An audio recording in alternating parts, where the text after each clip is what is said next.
modifikasi cuaca. Saya akan menelisiknya eksklusif.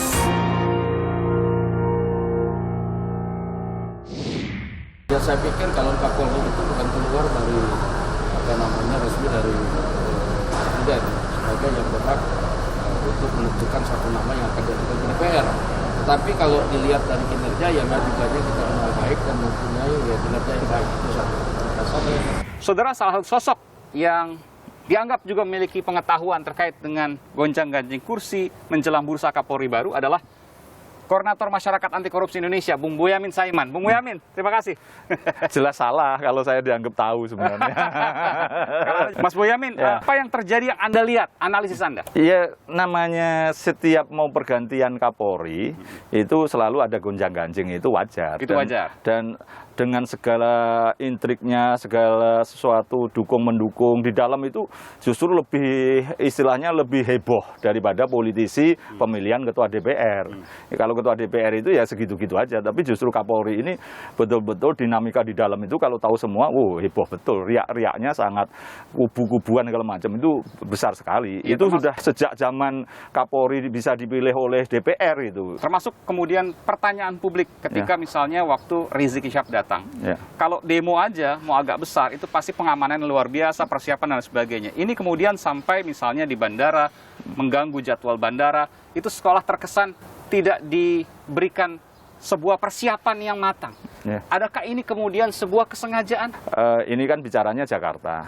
Dan jangankan sejak ini, zaman Pak Harto bagaimana dulu Jenderal Subroto atau siapa saya ingat itu, bagaimana pertarungan tahun 74 kedatangan Jepang itu ternyata ditolak oleh mahasiswa aktivis segala macam, ternyata banyak yang memanfaatkan isu itu untuk saling menjatuhkan waktu itu. Dan ini pun juga begitu, sama.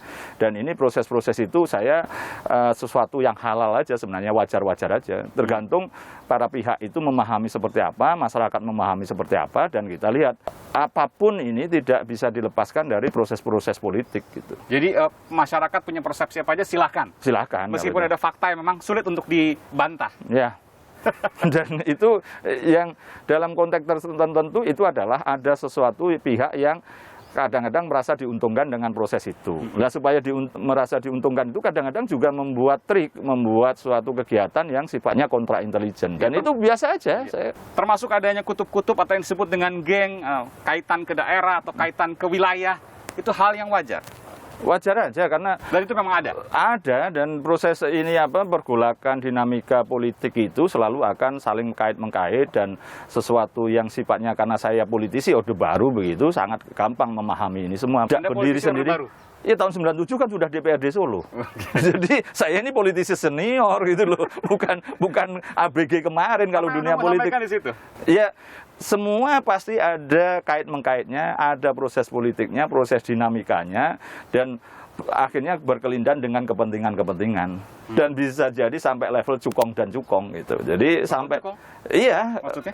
Ya, jabatan apalagi Kapolri itu selalu ada kubu-kubuan yang merasa nanti kalau Kapolrinya ini, kubu saya katakanlah gitu akan diuntungkan dari sisi pengusaha atau sisi junior-juniornya nanti akan narik gerbong keretanya ke promosi dan lain sebagainya. Jadi itu ada tim sukses, di dalam pun ada tim sukses. Jadi bahaya dong nanti ke depan bisa bribes and kickbacks. Enggak apa-apa kalau ini sebatas dinamika kan toh prerogatif ada di presiden. Justru itulah ada gunanya filter ini ada presiden dan DPR. Jadi sedinamika kayak apapun mereka kan tidak pada posisi bisa menunjuk diri sendiri. Bahwa ini proses wajar, ke depan nanti akan kembali normal. Ya, pasti itu. Lalu kemudian kalau seandainya ini sudah selesai semua, apa yang paling kemudian dibutuhkan untuk Kapolri baru di mata seorang Boyamin Saiman?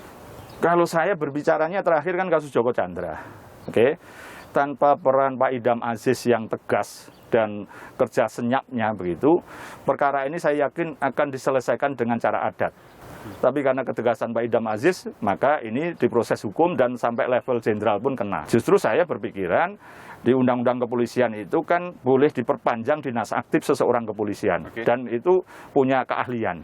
Nah, saya melihatnya saya pada posisi sekarang masih mendukung itu Pak Idam Aziz untuk diperpanjang 1 tahun dinas aktif sehingga bisa tetap jadi Kapolri untuk setahun minimal itu. Seperti itu. Iya, karena meskipun kalau seandainya diperpanjang kan ada permasalahan soal regenerasi dan lain sebagainya. Itu yang kemudian disuarakan. Iya, tapi kan Pak Idam Aziz juga baru sebentar jadi Kapolri. Jadi belum bisa membuat sistem yang bagus yang bisa legasi yang diwariskan oleh beliau.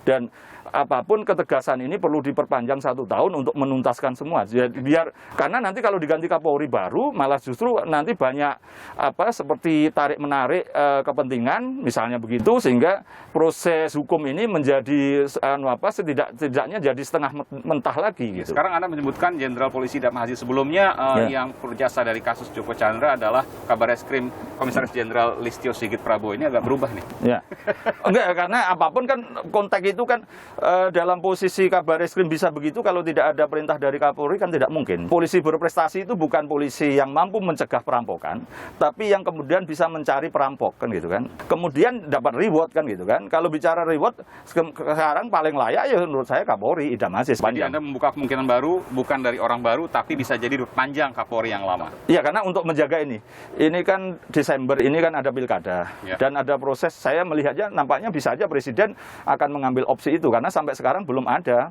Ini kan sudah bulan November akhir. Sementara Pak Idam Aziz Januari. Harusnya ini kan sudah fit proper test di DPR. Surat kepada DPR aja belum ada. Dan saya berharap mudah-mudahan Pak Presiden mengambil opsi itu supaya dinamika ini yang mulai mengerucut itu sedikit reda, dan kemudian kalau Pak Idam Aziz diperpanjang 1 tahun maka proses dinamika itu bisa lebih diarahkan oleh Pak Jokowi. Apa yang paling berat, apa yang paling menantang tugas dari Kapolri yang baru nanti siapapun itu? Agak harus dipahami Kapolri yang paham politik. Karena proses politik yang polarisasi identitas ini kan ternyata masih punya sisa-sisa itu. Dan dibutuhkan Kapolri yang tanda kutip bisa dianggap netral untuk meredakan politik identitas itu. Membawa kepolisian menjadi penegak hukum yang berkeadilan dan berkepastian hukum. Dan itu harus nampak tidak memihak hukumnya seperti apa gitu kan. Terima kasih Bung Boyamin Saiman, Koordinator Masyarakat Anti Korupsi Indonesia, telah memberikan informasi program ini. Ya.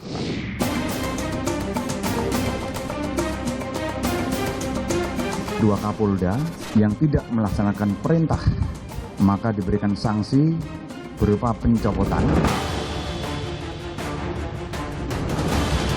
Apakah ini terkait dengan urusan calon Kapolri baru? Mungkin saja, mungkin.